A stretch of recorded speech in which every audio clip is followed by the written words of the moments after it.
Là, c'est cette question. C'est pourquoi c'est difficile de combattre la corruption dans notre pays.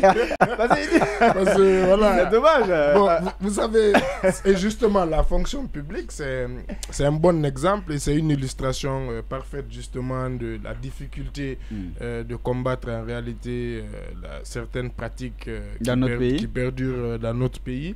Parce qu'il faut dire que c'est vrai que c'est un long serpent de mer, on l'a toujours dit, et on pointe souvent du doigt d'ailleurs le ministère même de la fonction publique, les DRH qu'il place dans les différents ministères.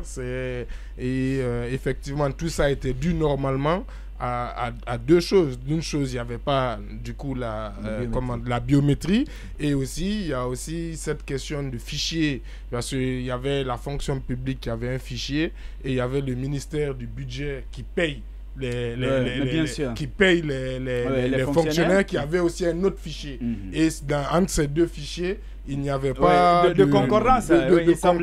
Donc, je pense l'un des derniers projets là qu'ils avaient évoqué, c'était justement le fichier unique, justement, de gestion. On l'a tout vu.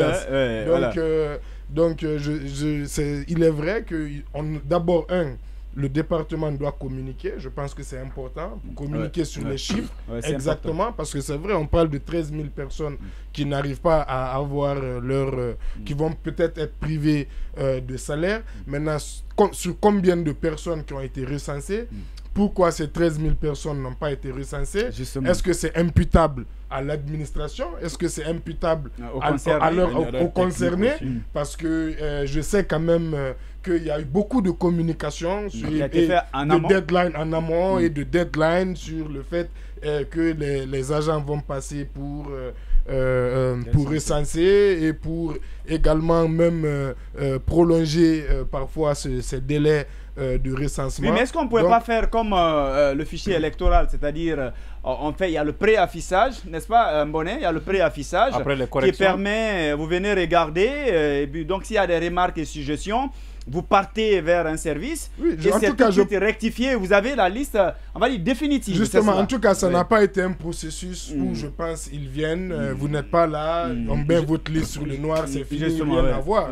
Non, parce qu'il y a des remontées aussi au niveau des DRH, quand vous n'êtes pas sur place, par exemple, que vous n'êtes pas, vous pouvez signaler quand même à votre DRH. Et le plus important, mais l'ancien ministre de l'éducation, de l'enseignement préuniversitaire, de l'éducation, bien entendu, Kaukarépé à son âme, il avait été, lors d'un recensement, la faveur d'un recensement, on a dit que c'était un fictif. Vous voyez le manque de sérieux qui a caractérisé le travail. Parce qu'il était carrément sur... Oui, d'accord. Oui, justement, c'est la preuve de toute façon que, étant donné toute la difficulté quand même que justement on traîne, et ça c'est que aussi... ils pourront pas, ces autorités ne pourront pas régler ça en un recensement, en un mois, c'est fini, c'est terminé, le problème est réglé. Donc il faudrait plus de communication. Plus de 5 recensements. Et le dernier truc important, c'est justement les sanctions. C'est-à-dire, je suis parfaitement d'accord. C'est-à-dire, tant que quelqu'un pourra intégrer des fictifs à la fonction publique et ensuite après on enlève juste les fictifs et puis on continue, mais ça va connaître le système justement.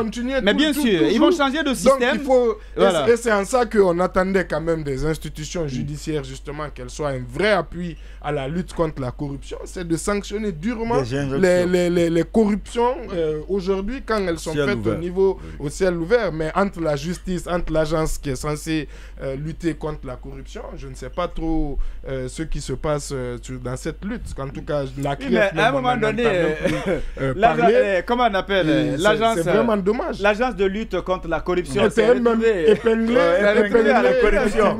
Mais bon, en fait, c'est très compliqué. Bon, d'accord. Vous devez lutter la corruption pour des gestions antérieures. Non, dans tous les cas, c'est l'agence. C'est comme si tu me disais quand même c'est normal. Il est en train de me dire que c'est normal. Non, on n'a pas dit c'est normal. Non, on n'accable pas un pouvoir spécifique. D'accord. La gestion antérieure, mais rien ne dit que la gestion actuelle est plus vertueuse. D'accord, il n'y a pas de problème. On était censé parler de Sonko, peut-être on va revenir sur ça demain, mais déjà, est-ce que c'est possible? Est-ce qu'il n'y a pas, je ne sais pas si j'ai pas bien compris, mais la démarche... non, c'est possible. Il est allé déposer au niveau directement du Conseil constitutionnel. Il y a une jurisprudence du Conseil constitutionnel les législatifs qui avait déjà accepté pour un député. D'accord. On verra demain. Mais au cas où un prisonnier est élu président de la République, qu'est-ce qui va se passer? Il s'autographie. Il va s'autographier. Il va sortir de la prison, il va démolir la prison. Bien, d'accord. Néanmoins, on va revenir sur tout ça parce que c'est quand même important.